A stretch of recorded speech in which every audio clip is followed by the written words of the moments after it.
মুমিন মুসলমান ঈমানকে মজবুত করতে হবে, শয়তানের দুকাত থেকে আমাদেরকে বাঁচতে হবে। এদেরকে জানায়া দেই, তোমরা যদি পঞ্চ ইন্দ্রিয় সচল এই কারণেই আত্মার প্রমাণ পাও, তামাম পৃথিবী সচল এই কারণে আমরাও আল্লাহর প্রমাণ পাই। বিশাল আকারের সূর্য এই পৃথিবী থেকে 13 লক্ষ গুণ বড়, 13 লক্ষ গুণ বড়। এই সূর্যটা যদি চলার পথে কোনদিন রাস্তা হারাইয়া চাঁদের সাথে টক্কর লাগতো, তাহলে অবস্থাটা কি হইতো? হাজার হাজার বছর ধরে চলতেছে, কোনদিন পথ কি হারাইছে না যার যার পথে আছে? দৈনিক কত অ্যাক্সিডেন্টের খবর পাই ড্রাইভার থাকার পরেও, অথচ সূর্য চলে, চন্দ্র চলে, কোনদিন পথ ভুলে না, এমনি চলে না। কেউ চালানেওয়ালা আছে? আছেন যিনি, উনি হলেন আল্লাহ। আমরা গরুকে ঘাস খাওয়াই, খাদ্য দেই এক প্রকার। এই গরুর খাদ্যটা লক্ষ্য করে দেখবেন, একটা গাভীরে খাওয়াইলেন ঘাস এক প্রকার, বাঘ হয় 4 প্রকার। একটা বাঘ রক্ত হইয়া গাভীটারে বাছায় রাখে, আর একটা বাঘ পেশাব হয়ে চেনা হয়ে বের হয়ে যায়, আর একটা বাঘ গোবর হয়, আর একটা বাঘ বান্দার রিজিকের জন্য দুধ বানায় বের করে। কিন্তু কোনদিন একটা আরেকটার পথ ভুলে না। রক্ত কোনদিন পেশাবের রাস্তায় যায় না, পেশাব কোনদিন দুধের রাস্তায় যায় না। খাদ্য খাওয়াই এক প্রকার, বাঘ হয়ে যায় 4 রাস্তায়। এমনি না, একজন চালানেওয়ালা আছে। যিনি চালানেওয়ালা উনিকে মহিলা মা বোনরা মুরগির ডিম ফুটায় দেখছেন, নির্দিষ্ট সময় পরিমাণ তাপ দেয়। তাপ দেওয়ার পরে যখন পূর্ণ হয়, বাচ্চাটা পূর্ণ হয়ে গেছে ডিমের ভিতরে, যখন মা মুরগিটা তার টুটের আগা দিয়া বাহির থেকে ফাটায়া দেয়, বাচ্চা কিন্তু নিজে নিজে বের হতে পারে না, ফাটায়া দিলে বের হয়। নির্দিষ্ট পরিমাণ সময় তাপ পাওয়ার পরে ফাটাইতে হবে। একটু আগে যদি ফাটায়া দেয়, নষ্ট হয়ে যায়, আমরা বলি কাঞ্জা হয়ে গেছে। আর যদি সময় হওয়ার পরে সময় মতোই ফাটায়া না দেয়, শ্বাস বন্ধ হয়ে ভিতরেই মরবে। কোন ডিমটা কোন সময় পূর্ণতা পাইল, এই আকল এই বুদ্ধি মা মুরগির মাথায় কে দিল? এখন বুঝাইছে নি? তামাম দুনিয়া এমনি চলে না, একজন চালানেওয়ালা আছে। উনি কে? উনি হলেন আল্লাহ। জিবরাইল আলাইহিস সালাম খবর নিয়ে আসলেন, ওগো আল্লাহর পয়গম্বর, ইসলামের বিরুদ্ধে চক্রান্ত হচ্ছে, একটা মুসলমানও জমিনে জিন্দা রাখবে না। ওগো আল্লাহর নবী, চিন্তার কোনো কারণ নাই, আল্লাহর সাহায্য তো আপনার সাথে আছে। আল্লাহু আকবার বলেন। আল্লাহর সাহায্য আছে আমার আপনার পয়গম্বরের পিছনে। এরপরেও জিবরাইল আমিন বলেন, ওগো আল্লাহর পয়গম্বর, আপনার সাহাবীদেরকে নিয়ে আগে ময়দানে নামেন, এরপরে সাহায্যের দোয়া করেন, সাহায্য পাবেন। বসে থেকে দোয়া করবেন না, ময়দানে নামেন, উসিলা তো হবেন, সাহায্য পাবেন পরে। উসিলা তৈরি করেন আগে। এইখান থেকে শিক্ষা হাসিল করা, শুধু মসজিদের কোনায় বসে তাসবিহ আর দোয়া পড়লেই জিহাদ হবে না। ময়দানের নাম আগে, সাহায্যের জন্য দোয়া করো পরে।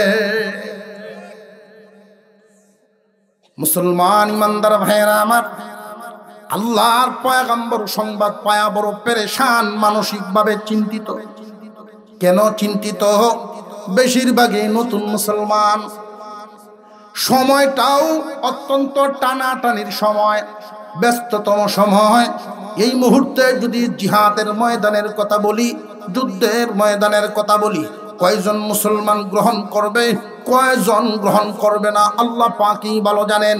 নতুন মুসলমান উনি ডাক দিলেন সব মুসলমানদেরকে, সব জমা হও, ইসলামকে দুনিয়ার জমিন থেকে নিশ্চিহ্ন করার জন্য মক্কার কুরাইশরা 10,000 সৈনিক নিয়ে হামলা করবে।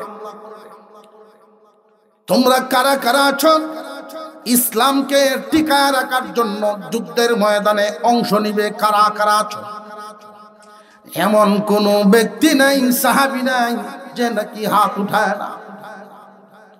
সব 2 হাত উঠায় বলেন, হুজুর চিন্তার কোনো কারণ নাই, আমরা ইসলামকে টিকায় রাখবো, জীবন গেলে জীবন দিব। নবীজি তাকায় দেখেন পিছনে একজন মহিলা, উনি একটা হাত উপরে উঠাইছেন ইসলামকে টিকাইবেন বলে, আর একটা হাত দিয়া কুলে তাকা বাচ্চার হাতটা উপরে ধরে রাখছেন। আল্লাহর রাসূল জিজ্ঞাসা করেন, মাগো এর দ্বারা কি বুঝাইলা গো মা? মহিলায় জবাব দেন, হুজুর আমার হাত দিয়া আমার জীবন যতদিন থাকবে আমিও থাকবো ইসলামকে টিকায় রাখার জন্য। সন্তানের হাতটা তোলা দিয়া বুঝাইলাম, এই সন্তান জন্ম দিয়েছি আমি, লালন পালন করব আমি, এদেরকে আমি এমন ভাবেই আদর্শবান বানাবো আমার পরবর্তীতে এই সন্তানরা ইসলামের পতাকা ধরবে। আল্লাহর রাসূল খুশি হয়ে গেলেন। ব্যস্ততম সময় কেন? দাওয়ামারির সময়, খেজুর ফাঁকার সময়, সারা বছরের কুরাকি এই টাইমে মিলে। আমরা দাওয়ামারির সময় যদি দিয়া কেউ রে তশকিল করে আসবে, আল্লাহর হস্তে 3 দিনের লাগি নাম ডালে হয়। কিতা কইব, এই মে তোমার আন্তাজ আছে শুনল খেত ফাঁক না, তখন তুমি 3 দিনের দাঁত লইছ, সময় কমা বুঝো না, কইব না কইতো না। খেজুর ফাঁকছে গাছে গাছে, নামানির টাইম, বাজারে বাজারে সেল দেওয়া, সারা বছরের খোরাক জমা করে। 2 নম্বর দিক, আগে যখন আমাদের এই দেশের মানুষ কৃষি নির্ভর ছিল, অনেক গিরসের ঘর, বড় গিরস, এর পরেও ধান ফাঁকছে আগে আগে 210 দিনের টান পড়েছে। গ্রামে যদি কেউ আগে ধান কাটছে, তার বাড়ির দেখা যায় 10 জন বস্তা লয়ে আসে, কি গো অমুক আমার আগমন দান দেও, 3 দিন ভরে কাটিয়া দেলতাছে তোমার। বুঝা গেল 3 দিনের কমতি হইছে, ঠিক না বেঠিক? সাহাবীদের একই অবস্থা। খেজুরই হইল প্রধান নির্ভর, ফাহনা এখন ঘর ভরবো খাদ্য দিয়া। এই সময় কি সাহাবীদের ঘরে ঘরে খাদ্যের অবস্থা ভালো না টান টান অবস্থা? টান টান অবস্থা। নবীজি বিশেষজ্ঞ মুরব্বী সাহাবীদেরকে নিয়ে রাতের বেলায় বসলেন, পরামর্শ করবেন কেমনে যুদ্ধ করা যায়, কতজন মানুষ যাওয়া যায়, খেজুর পাকার সময় সব দিক চিন্তা করতে হবে। আমার আপনার পয়গম্বর এক একজনকে জিজ্ঞাসা করেন, যার যার অভিমত পেশ করেন। হযরত উমর রাদিয়াল্লাহু আনহু দাঁড়ায়া বলেন, ওগো নবীজি চিন্তার কোনো কারণ নাই, আমি খাত্তাবের ছেলে উমর, 1 ফোঁটা রক্ত বুকে থাকা অবস্থায় কোনো একটা কাফিরকেও মদিনায় ঢুকতে দিব না। এটা ইমানি চেতনার কথা, কিন্তু বাস্তবতা কি? 10,000 মানুষ একসাথে ঢুকতে চাইলে একা ওমর কয়জন রেখে রাখবে? কথা বুঝে আসতেছে? এক একজন এক এক ধরনের অভিমত দিচ্ছেন। এমনি এই মজলিসের মধ্যে একজন মুরব্বী সাহাবী উনি দাঁড়াইছেন, ওনার নাম সালমান ফারসি রাদিয়াল্লাহু আনহু, বয়স্ক সাহাবী। ইসলাম যখন গ্রহণ করেছেন তখনই ওনার বয়স 120 বছর। উনি বলেন, হুজুর আমারে যদি অনুমতি দেন আমি একটা অভিমত পেশ করতাম গো হুজুর। আল্লাহর রাসূল বলেন, আপনি বলেন। মুরব্বিকে মূল্যায়ন করা এটা আমি নবীর আদর্শ। যে ছোটকে আদর করে না আর বড়কে সম্মান করে না, আলেমকে সম্মান করে না, তাজিম করে না, আমার দলের না, আমার উম্মতেই না। আমার উম্মত এমন হতেই পারে না যে ছোটর প্রতি দয়া নাই, বড়র প্রতি সম্মান নাই। বলেন সালমান ফারসি রাদিয়াল্লাহু তাআলা আনহু বলেন, হুজুর এই বয়সে রোম এবং পারস্যের অনেক যুদ্ধ আমার নিজের চোখে দেখেছি। আমি আমার সেই অভিজ্ঞতার থেকে একটা কৌশল বলতে পারি। আমাদের লোক সংখ্যা কম, অস্ত্রের পরিমাণও কম, তারার লোকও বেশি, অস্ত্র বেশি, মোকাবেলায় পারবো না। এর চাইতে আমরা যদি শহর থেকে বেরিয়ে যাই, তিন দিক থেকে আল্লাহর কুদরতি বাউন্ডারি পাহাড় দেওয়া, একদিক থেকে খোলা আছে, এই খোলা জায়গা দিয়ে আমরা শহর থেকে দূরে চলে গেলাম, সামনে অগ্রসর হয়ে একটা খাল খনন করে ফেলবো। এই খালটা এমন ভাবে খনন করার হুকুম দিবেন কেউ পড়লে যেন উঠতেও পারে না, লাফ দিয়ে পার হইতে পারে না। আমরা বের হওয়ার জন্য, ঢুকার জন্য কয়েকটা রাস্তা রেখে দিব, যেই রাস্তাগুলো এমন থাকবে আমরা 2-4 জন দাঁড়াইলেই 500 মানুষ, 1000 মানুষের মোকাবেলা করতে পারবে। একটা ব্রিজ, এক গ্রামের মানুষ 500, আরেক গ্রামও 5000, কিন্তু বিশাল বড় নদী। সাতরায় যাওয়া যেত না, ফাল দেওয়া যাওয়া যেত না, এই ব্রিজে দিয়ে যাওয়া লাগবে। 5000 থাকলে কি আর হেন্দে কম থাকলে কি, সীমানা তো এই 10 হাত। 10 হাত তো 6 জন করে, এই 6 জনেই 5000-এর বুঝ বুঝাইতেছে। হন সালমান ফারসি রাদিয়াল্লাহু আনহু বলেন, এই কৌশল অবলম্বন করলে মনে হয় ভালো হবে। এই যুদ্ধটার নাম ইসলামের ইতিহাসে গজওয়ায়ে আহজাব বা খন্দকের যুদ্ধ। আল্লাহর রাসূল সাল্লাল্লাহু আলাইহি ওয়াসাল্লাম সালমান ফারসি রাদিয়াল্লাহু আনহু পরামর্শ গ্রহণ করে নিলেন। আল্লাহর রাসূল ম্যাপ একে দিলেন, মৌখিকভাবে ঘোষণা দিলেন, 15 হাত প্রশস্ত করবা, লাভ দিয়ে যেন পার হইতে না পারে একটা ঘোড়া নিয়ে, আর 10 হাত গভীর করবা, নিচে ফোরলে যেন লাভ দিয়ে উঠতে না পারে। 15 হাত প্রশস্ত, 10 হাত গভীর, লম্বা হবে 1 মাইল। হুজুর সাল্লাল্লাহু আলাইহি ওয়াসাল্লাম ঘোষণা দিলেন, 3000 সাহাবীর মধ্যে 1000 যাইবা আমার সাথে যুদ্ধের ময়দানে, বাকি 2000 থাকবা মদিনায়। যারা মদিনায় থাকবে নিজেদের কাজ কাম সামলাইবা, নিজেদের খেজুরগুলো জাত করবা, যারা আমার সাথে যুদ্ধে যাবে তাদের কাজগুলো তোমরা করে দিবা। তারা যাবে ময়দানে যুদ্ধ জিহাদ করে ইসলাম বাঁচাবে, আর তোমরা তাদের সংসার বাঁচাবে, সমান পরিমাণ সওয়াব পাবে।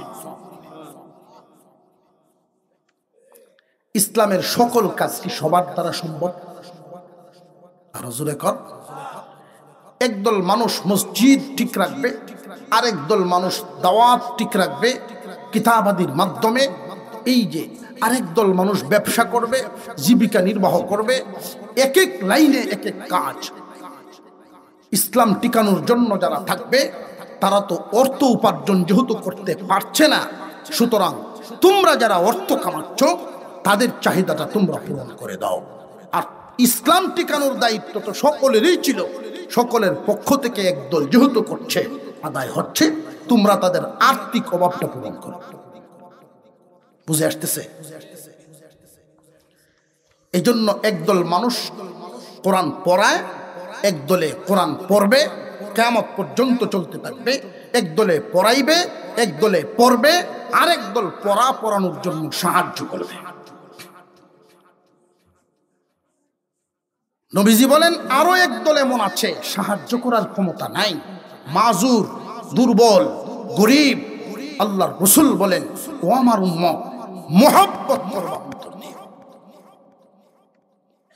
মুহাব্বতটাও যদি করতে পারো কিয়ামতের দিন নাজাত পেয়ে যাইবা। মদিনার ভিতরে থাকবা, কাজ কাম করবা, আমাদের জন্য দোয়া করতে থাকবা। ইসলাম টিকে থাকো এই মুহাব্বত যেন অন্তরে থাকে। আপনার অসুবিধা হইতো দোয়া হইতো। আর কয়েক মিনিট সামনে যাই, মাইদে লেগরি।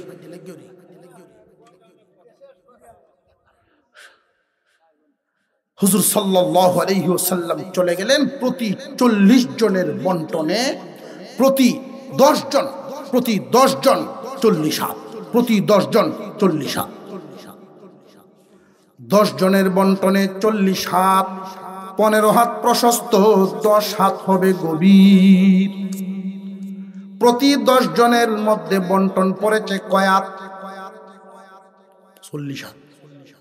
প্রতি 10 জন মানুষে 40 হাত খাল খনন করবে। শুরু হয়ে গেল মাটি কাটার কাজ।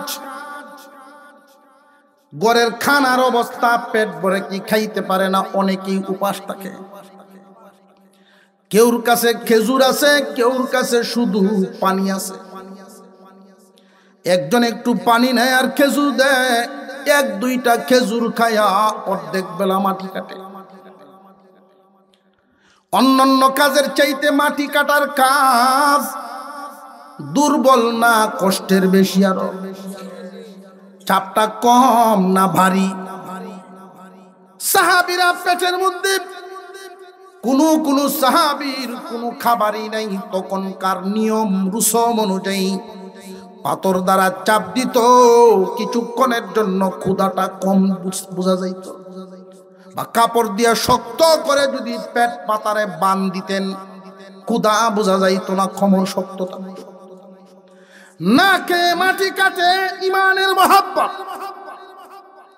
না কে ইসলাম টিকায় রাখবে ইমান ইসলামের মহব্বত। অগনবী আপনি এদের দিকে তাকাবেন না, এদের ভিতর ভালো না, স্বর্ণ নিতে আইছে, ইমান নিতে না। আল্লাহর পয়গম্বর একদিন পার করলেন, 2 দিন পার করলেন, 3 দিনের মাথায় একজন সাহাবী নবীজির সামনে গিয়া বলেন, ওগো নবীজি, খাবার খুব দরকার ছিল, খাবারের একটু ব্যবস্থা করেন।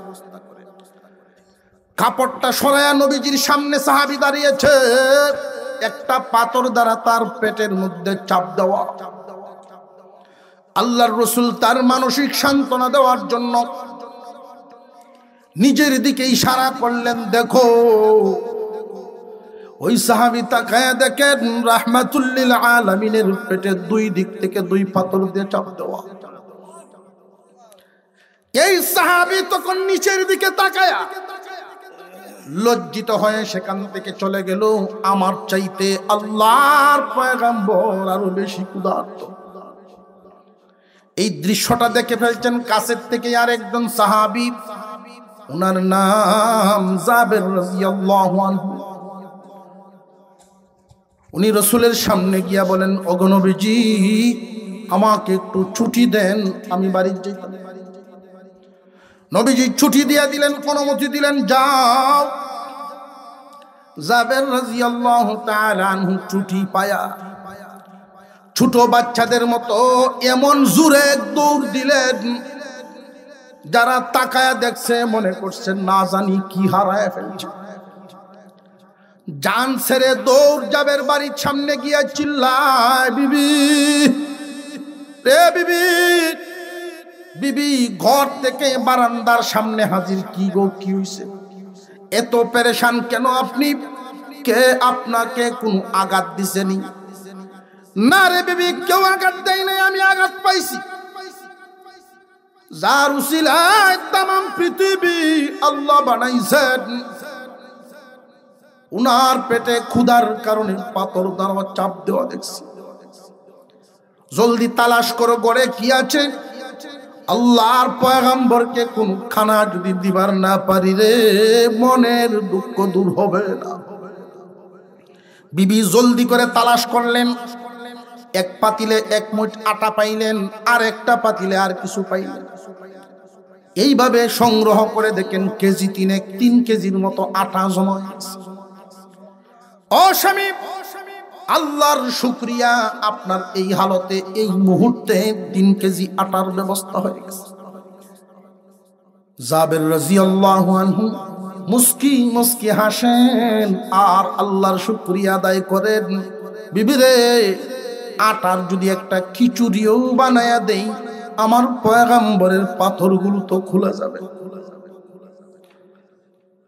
এই মুহূর্তে সামান্য নাস্তার ব্যবস্থা তো দিতে পারবো। এবার বিবি বলেন, স্বামী হে, এই মুহূর্তে আল্লাহর পয়গম্বরকে শুধু আপনার মালিকই খাওয়াবেন, আমারও আপনার সাথেই রাখেন। আমার যে একটা ছাগলের বাচ্চা আছে, আমি এটা দিয়ে দিলাম। কপালে একটা চুমা দিলেন, বিবির জন্য দোয়া করলেন, যাবেন।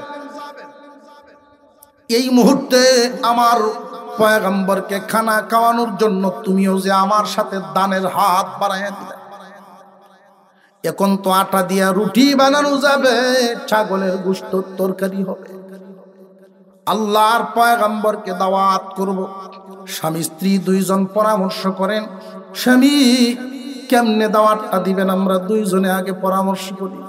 কারণ ওইখানে মাটি কাটার কাজ তো করতেছেন, বুকা ফাঁকা মানুষ 1-2 জন না, অনেক। নবীজির সাথে যদি কিছু মানুষ চলে আসে, তখন তো সম্মান রক্ষা হবে না। ওগো স্বামী, আমি একটা খেয়াল দেই, দিনদার বিবির পরামর্শটা কত সুন্দর শুনেন। বিবি যদি দিনদার হয়, স্বামী দিনের পথে চলা সহজ হয়। মাঝে মাঝে এমন কিছু পরামর্শ বিবির জবান থেকে বেরিয়ে আসে, যেটা ব্যস্ততার চাপে, তাড়াহুড়ার চাপে স্বামীর মাথায় আসে না। বিবি বলতেছেন, আগে নবীজিকে দাওয়াত দিবেন, পরে আমাদের হালতটা বলবেন আগে। হুজুর সাল্লাল্লাহু আলাইহি ওয়াসাল্লাম আমাদের নবী। আমরা এই দুনিয়ায় চিরদিন থাকবো না, আমাদের পরকাল আছে না নাই? আছে। এই তো ঈমান, এই হলো ঈমান। আমি আপনাদের সামনে আজকে একখানা আয়াত তিলাওয়াত করেছি, নবীজির একখানা হাদিস তিলাওয়াত করেছি।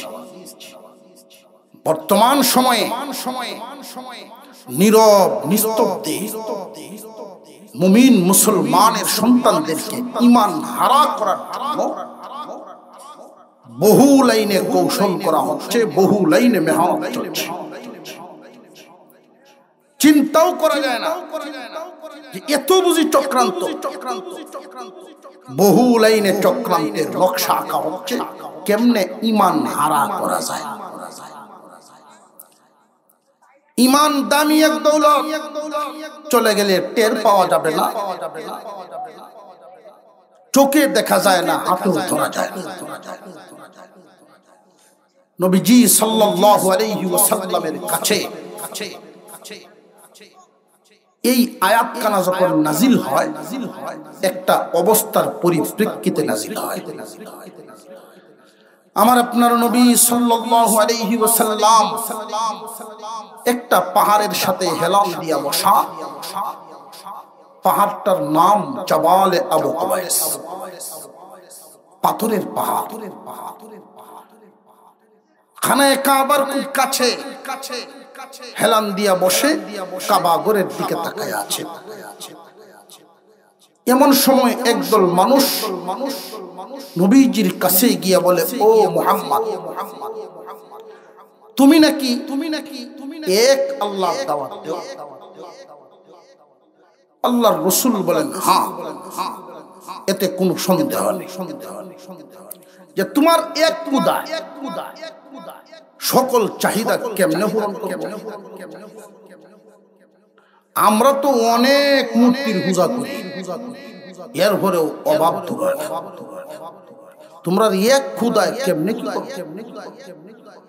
আল্লাহর রাসূল জবাব দিলেন, আমি যেই খুদা দাওয়াত দেই, যেই খুদার ইবাদত করি, গোলামি করি, ইন্নাল্লাহা আলা কুল্লি শাইইন কাদির। তিনি সর্বশক্তিমান। আর তোমরা যেগুলো করো এত এত ইবাদত পূজা করো, নিজে নিজে চলতেই পারে না, তোমরা উপকার কি করো? কোন মূর্তি কারোর উপকারও করতে পারে না, ক্ষতিও না। সন্দেহ আছে কেন? মূর্তি তো নিজে নিজে হইতেই পারে।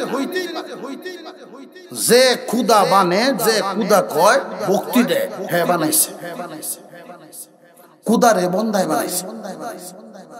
আর আমরা যে আল্লাহর উপরে বিশ্বাস করেছি, ঈমান এনেছি, উনি হলেন একক, অমুখাপেক্ষী। পৃথিবীতে এমন কোন বস্তু নাই যেই বস্তু একটা আর একটার সাহায্য নেই। একক কোন বস্তু পৃথিবীতে থাকতে পারবে না, চলবে না। একে অপরের সাহায্য চলবে। একমাত্র আল্লাহই হলেন এমন সত্তা, তিনি সাহায্য করেন, লাগে না। ওনার সাহায্য নেওয়া লাগে না, সাহায্য দিতে পারে। আবু জাহেল আপনার আমার পয়গম্বরকে জিজ্ঞাসা করে, বাতিজা, আসমান জমিনের মালিক যে আল্লাহ, আমবো তো মানে, তুমি কোন আল্লাহর দাওয়াত দেবে? আমরাও তো আল্লাহই দেখো, তোমার আল্লাহ কেমন আর আমরার আল্লাহ কেমন? কি আরেকটা কি? আল্লাহ পাক নিজের পরিচয় দিয়ে সূরা ইখলাস, কুল হুয়াল্লাহ সূরা নাযিল করে দেন। জামডিরে সুরায়া সকলেই সমস্বরে বলি সুবহানাল্লাহ। কুল হুয়াল্লাহু আহাদ, আল্লাহুস সামাদ, লাম ইয়ালিদ ওয়া লাম ইউলাদ ওয়া লাম ইয়াকুল লাহু কুফুয়ান আহাদ। সূরা নাজিল হয়ে গেল। আল্লাহ বলেন, দোস্ত আপনার চাচা সহ সবাইকে জানায়া দেন আপনার আল্লাহ কেমন, তাদের খোদা কেমন, এটা আপনি জানায়া দেন। আল্লাহর পয়গম্বর বলেন, ও চাচা, আল্লাহু আহাদ, আমার আল্লাহ হলেন একক, যার সাথে কোনটা মিল নেই, যেটা ভাঙ্গাও যায় না, কাটাও যায় না, আলাদা করা। কেমন একক? পরের শব্দেই এককের ব্যাখ্যা আল্লাহ নিজেই দিলেন, আল্লাহুস সামাদ, তিনি অমুখাপেক্ষী। এইখানে মাইকটা দাঁড়াইছে আর একটা রোডের সাহায্যে, ঠিক না বেটি? আমি আপনি দাঁড়াই ভাওয়ের সাহায্যে, আমি আপনি দেখি চোখের সাহায্যে।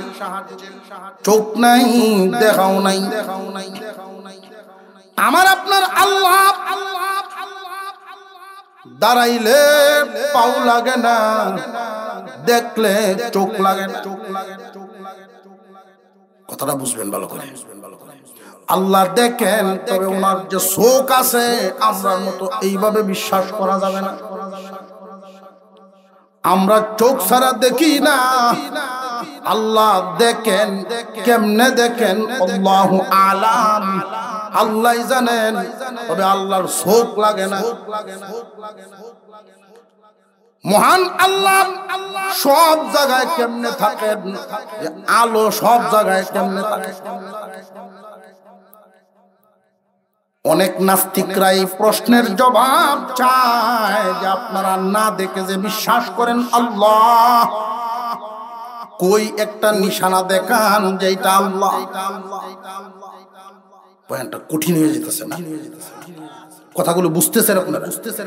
আলহামদুলিল্লাহ, এটা ইমানের তালিম। ইমান মজবুত, দামি এক দৌলত। আল্লাহ যে আছে এতে কোনো অবিশ্বাস আছে? আমরা বিশ্বাস আছে না নাই? কিন্তু চটকদার কিছু কথা হয়তো আপনাদেরকে কেউ শোনাতে পারে কি কথা, দেয়ার ইজ নো গড। ইংরেজিতে, ইংরেজির মান আছে না? ইংরেজিতে ফটফট করলে মনে হয় বিশাল কিছু। আরবি কারি কত মূল্যায়ন না, যদি ইংরেজিতে বড় করতে পারে যে মূল্যায়ন। এই জন্য কয় দেয়ার ইজ নো গড, আল্লাহ বলতে কিছু নাই, তাহলে দেখাও। নাউজুবিল্লাহ। নাস্তিকরা আপনি আমাকে চটকদার কথার মাধ্যমে ধোঁকা দিতে চাইবে, এই জন্য আমি আপনার সকলের ঈমানকে জাগ্রত রাখা দরকার। আলেমদের মজলিসে তো এই জন্যই বসা, শয়তানের কৌশল থেকে বাঁচা। শয়তান কৌশল শিখাবে, বেঈমানরা আপনাদেরকে আইসা ধরবে, কই তোমার আল্লাহ দেখাও দেখি। যেই জিনিস দেখি না ওই জিনিস মানি না। এটা হলো যুক্তি। ইমানদারের কথা হবে আলেমদের কাছ থেকে শিখে। আমাদেরকে শিখাইছেন আমাদের উস্তাদগণ আলেমগণ যে এই দুনিয়ার জমিনে সবকিছু শুধু দেখেই বিশ্বাস করি এমন না, এমন বহু জিনিস আছে না দেখেও বিশ্বাস করি। যেমন রুহু, আত্মা, কেউ কি কোনোদিন দেখছিনি? আত্মা যে আমার আপনার আছে এই বিশ্বাস আমাদের আছে না নাই? আত্মা তো দেখি না কিন্তু মানি কেমনে? এখন প্রশ্ন আবার তারাই বলবে শয়তান তো বাটপার, কি শুরু না অনেক বড়, এত বেহল না। আবার কইব আত্মা যে আছে যদিও দেখা যায় না তবে বুঝা তো যায়। আত্মা আছে এই কারণে আমার স্কিন চামড়ায় কাজ করে, ধরলে বুঝতে পারি আত্মা আছে এই জন্য চোখে দেখি।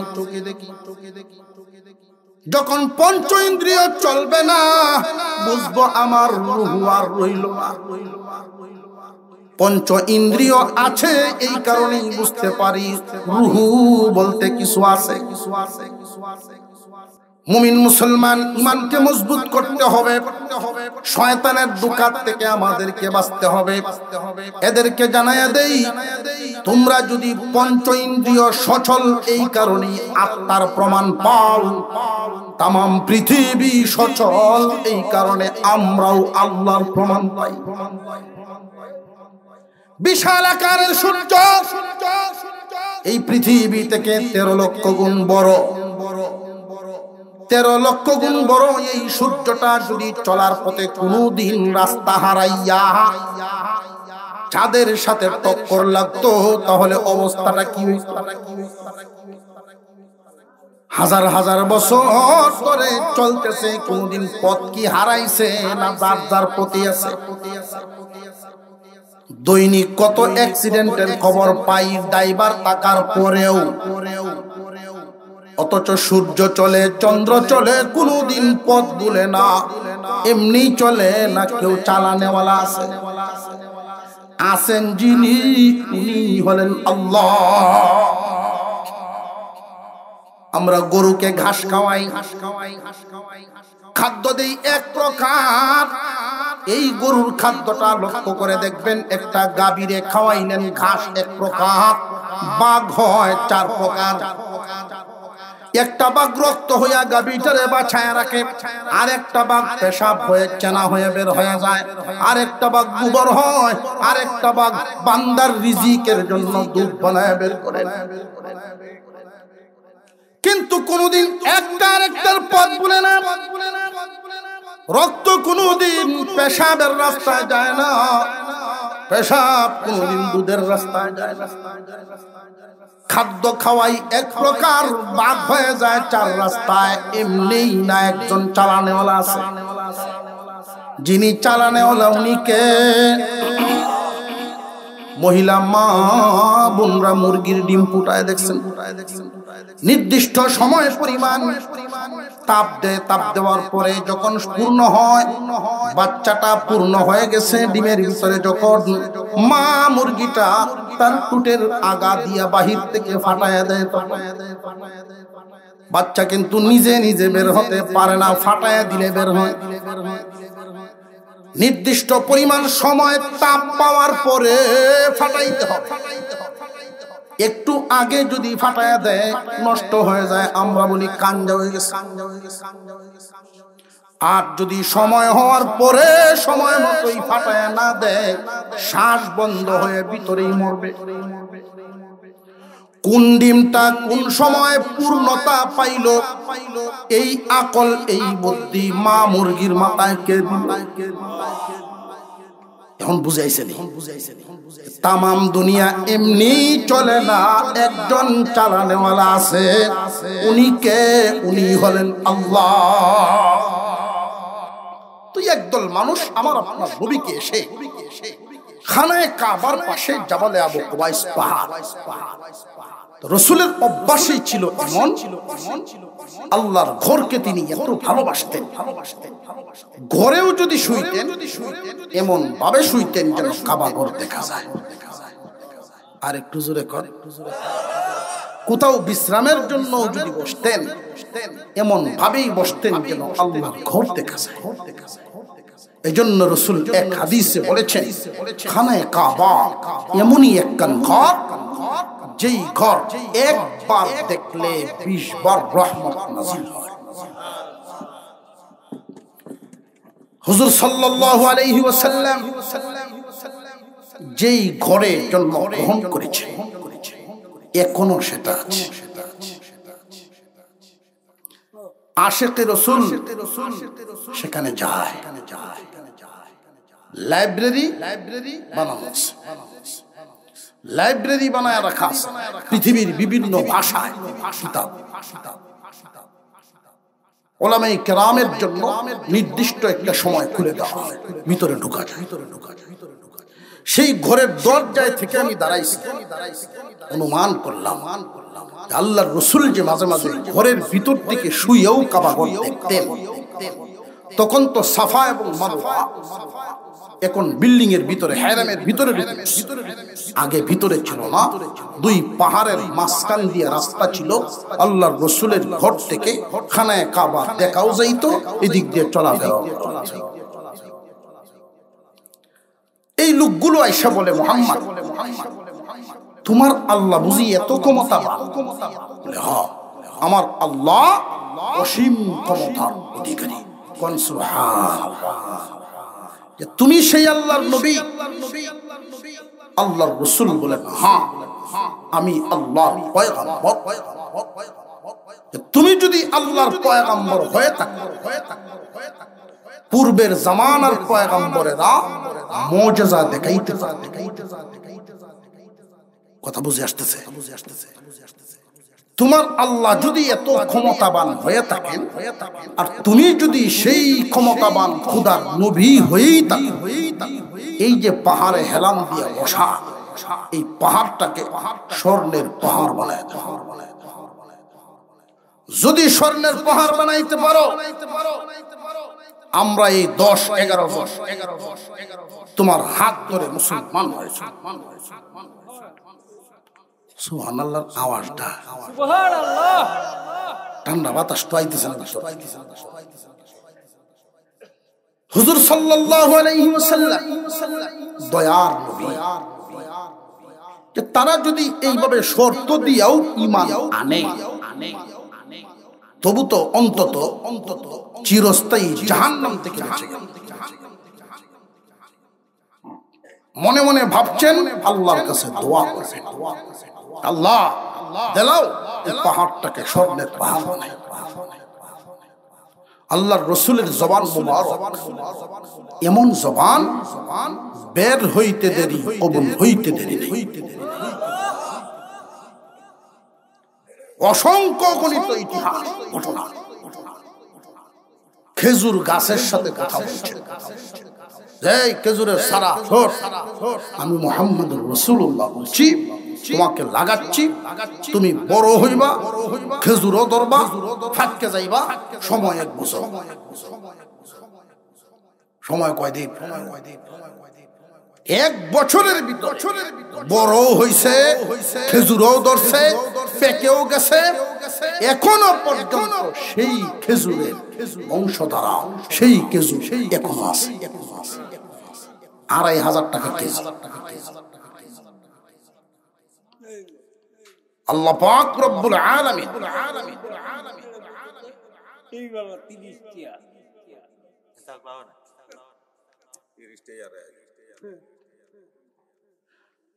টাকা পয়সার মান কমে বাড়ে।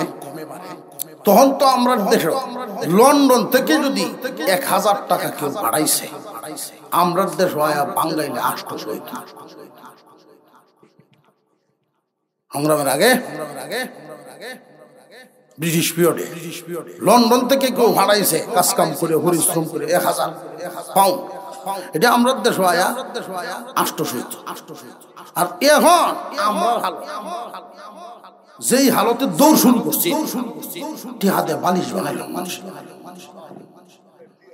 টিহাদে বালিশ বানাইল মানুষ। যেই মান কমা শুরু হয়েছিল কোন দেশে আছেন একটা ইরানে টিহার কাগজ দহমান বিশ্ববাজারে চলে না, আন্তর্জাতিক চক্র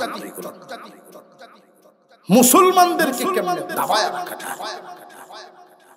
আল্লাহর রাসূল বলেন तमाम পৃথিবীর বেঈমানরা সব এক, কিভাবে আমার মুসলমানকে আমার উম্মতকে ধ্বংস করেছে। এমন একটা সময় আসবে, ভবিষ্যৎবাণী নবীজি দিয়া গেছে, কিয়ামতের আগে এমন একটা সময় আসবে, তখন আমার উম্মতের বীর বাহাদুর সাহাবীরা খেয়ে ফেলি। এইভাবে মুসলিমরা একদল আরেক দলকে ডাকবে, একদল আরেক দলকে ডাকবে, আসো সকলে মিলে উম্মতে মুহাম্মাদীকে ধ্বংস করে দেয়। হুজুরে আকরাম সাল্লাল্লাহু আলাইহি ওয়াসাল্লামের জবান মুবারক এমনই একখান জবান, ফু দিলে পাথর স্বর্ণ হয়ে যায়। আরো জোরে কর, আরো জোরে কর। জবান থেকে বের হইতে দেরি, আল্লাহর দরবারে কবুল হইতে দেরি হয় না। উনি দোয়া করবেন, মনে মনে ইরাদা করে ফেলছেন, এমনি আল্লাহ পাক রব্বুল আলামিন এই 2খানা আয়াত দিয়া জিবরাইল আলাইহিস সালামকে পাঠায়া দিলেন। জিবরাইল যাও আমার পয়গম্বরকে গিয়া বলো, আল্লাহর পয়গম্বর মানুষের প্রতি দরদি, আল্লাহ যা জানান নবীরা তা জানে, আল্লাহ যা জানান না কেউই তা জানে না। সমস্ত কিছু জানার মালিক, সব কিছু জানেন একমাত্র কে? আরো জোরে আওয়াজ দিয়ে বলেন কে? অনেক মানুষ আশেকে বেবস, আশেকে বেবস মানে সীমা ছাড়া মোহব্বত। সীমা ছাড়া মোহব্বত কি বালা? সীমা ছাড়া মোহব্বত বালা না, মোহব্বতেরও একটা সীমা আছে। আমার আপনার পয়গম্বরের মর্যাদার সীমা হলো সমস্ত নবীর উপরে মর্যাদা, কিন্তু আল্লাহর নিচে। সমস্ত সৃষ্টিকুলের উপরে আল্লাহর নিচে, এই হলো আমার আপনার পয়গম্বরের শ্রেষ্ঠ নবীর মর্যাদা। কিন্তু এখন যদি কেউ আল্লাহর সমান বানায়, মর্যাদার মাপকাঠি ঠিক রইল না বাংলো। উস্তাদের একটা মর্যাদার মাপকাঠি আছে, বাবার মর্যাদার মাপকাঠি আছে, মায়ের মর্যাদার মাপকাঠি আছে, আল্লাহ রসুলের মর্যাদার মাপকাঠি আছে, বিবিকে কি পরিমাণ সম্মান দিবেন, আদর দিবেন, মাপকাঠি আছে। কিন্তু কোনো মানুষ যদি বিবিকে আদর করতে করতে শব্দ ব্যবহার করে, সোনা জান, লক্ষ্মী সান, যা ইচ্ছা ডাকো, আম্মা ডাকতো না, আমার কেলে যাব, তাহলে সীমা থাকবে না।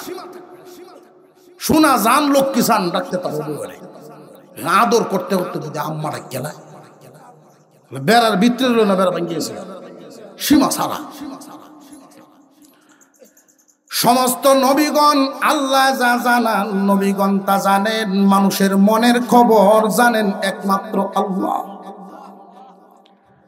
জিবরাইল আমিনকে দিয়ে আল্লাহ পাঠায় দিলেন, দোস্ত দোয়া করবেন না, আপনি যদি মোনাজাত করেন, চায়া বসেন, আপনি যদি দরখাস্ত করেন, তাহলে পাহাড় স্বর্ণ হয়ে যাবে। আল্লাহ যদি হুকুম দেন, হুকুম দেওয়ার সাথে সাথে স্বর্ণের পাহাড়ে পরিণত হবে। কিন্তু এদের মনের খবর আপনি তো জানেন না, আমি আল্লাহ জানি। এদের মনের ভিতর ভালো না। ওরা স্বর্ণের পাহাড় বানাবে, স্বর্ণ নিবে, কিন্তু ঈমান আনবে না।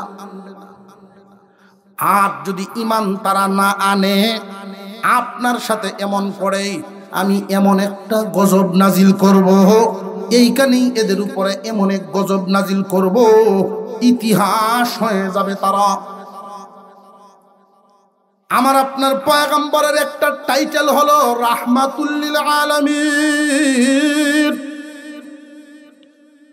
তিনি জগতের জন্য রহমত। নূহ আলাইহিস সালামের জামানায় আল্লাহর আযাব দুনিয়ায় আইছে। মুসা নবীর জামানায়ও আল্লাহর আযাব দুনিয়ায় আইছে। এই রকম লূত আলাইহিস সালামের জামানায়, শুআয়ব আলাইহিস সালামের জামানায়, বহু পয়গম্বরের জামানায় আল্লাহর আযাব নাজিল হইছে। রাহমাতুল লিল আলামিন দুনিয়ার জমিনে জীবিত বহাল আছেন।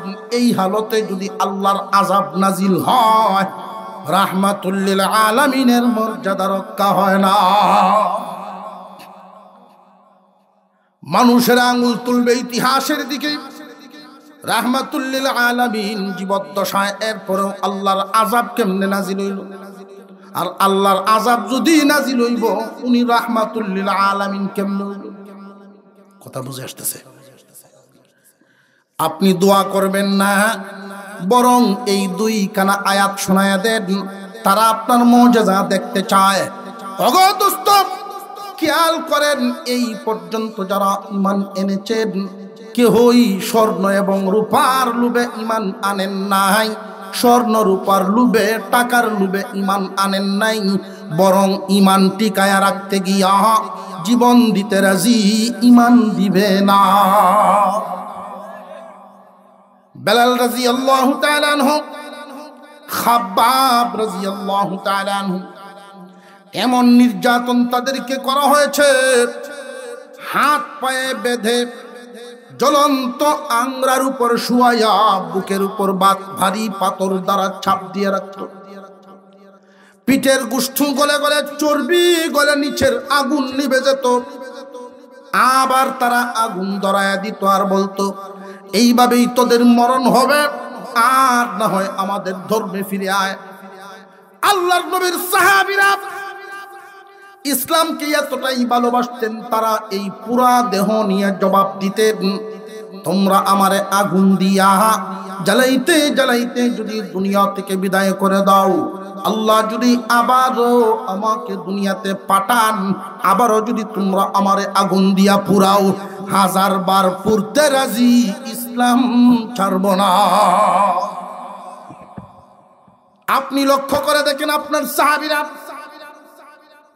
স্বর্ণের লোভে তারা ঈমান আনে নাই, ক্ষুধার কারণে পেটে পাথর দ্বারা চাপ দিয়ে রাখছে, কিন্তু স্বর্ণ রূপার লোভ করে নাই।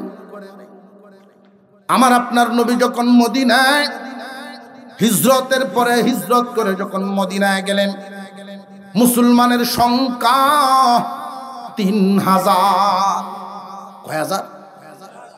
নারী, শিশু, জওয়ান, বুড়া সব মিলে 3000 মুসলমান। এই ইসলামের ইতিহাসে সর্বপ্রথম আদম শুমারি হয়। সর্বপ্রথম আদম শুমারি হয়। মুসলমানের পরিমাণ কত? ঘুমাইছেন? রাত তো খুব বেশি হচ্ছে না? অসুবিধা নেই তো? একটু চল তো, কিছু কর। যারা দাঁড়ায় রয়েছেন বয়ে ঘুরি, আমরা তো এক বাজারের লোক। আপনারা অনেকেই আছেন কিনুইয়া, অনেকে বেচুইয়া। কিনুইয়ার মধ্যে আমরা তো একজন। আপনারা এই বাজারে প্রায় সময় আসা হয়, ইমাম সব মহব্বত করেন, আমিও ওনাকে মহব্বত করি। আল্লাহ তাআলা ওনার এই মেহনত, এই প্রতিষ্ঠানকে আল্লাহ কবুল করেন, বলুন আমিন। কোরআনের একটা মরকাজ অত্যন্ত জরুরি, আর একটা ভবিষ্যৎ, একটা ইঙ্গিত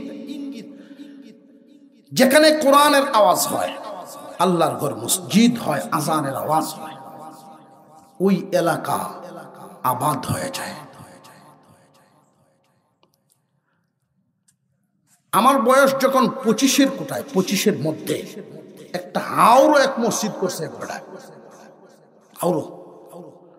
আমিও কছি সাজ এই যে কি কাম, আমার মনে বড় আশা আছে আল্লাহর ঘর একখান করতাম।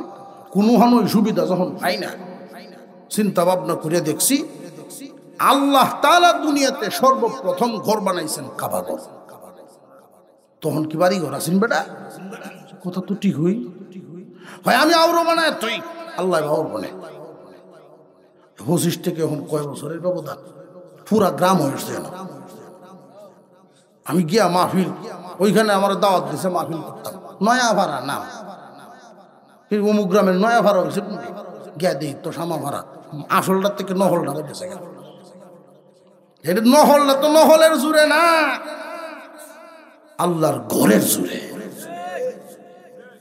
কোরআনের মরকজ, আল্লাহর ঘর মসজিদ আল্লাহ তাআলা কবুল করেন, বলুন আমিন। মদিনায় মুসলমানের সংখ্যা 3000। মুসলমানদেরকে ধ্বংসের চক্রান্তের মিটিং চলছে মক্কায়।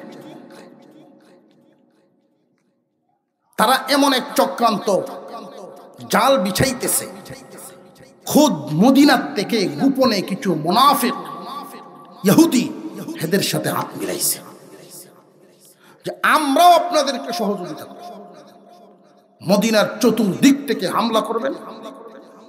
আর মদিনা, সৌদি আরব যারা গিয়েছেন তারা দেখছেন মদিনা শহর আল্লাহর রহমতে এমনই এক সিস্টেম, 3 দিকে পাহাড়, 3 দিকেই পাহাড়ে ঘেরা, একদিক খোলা তাও খেজুরের বাগান। যদি ঢুকতে হয় এই দিক থেকেই ঢুকতে হবে, এছাড়া ঢোকার রাস্তা নেই। আমরা শহরের ভিতরে একদিক দিকে ঢুকবো, শহরে যখন ঢুকে পড়বো তখন তো চতুর্দিক থেকে ঘেরাও করে, তো ঢুকতে যদি হয় তাহলে একদিক দিয়ে ঢুইকা পরে আমরা প্রসারিত হইয়া চতুর্দিক থেকে হামলা করব, মুসলমানরা ফিরাইব কয় দিক দিয়া। এই হলো তাদের চক্রান্ত।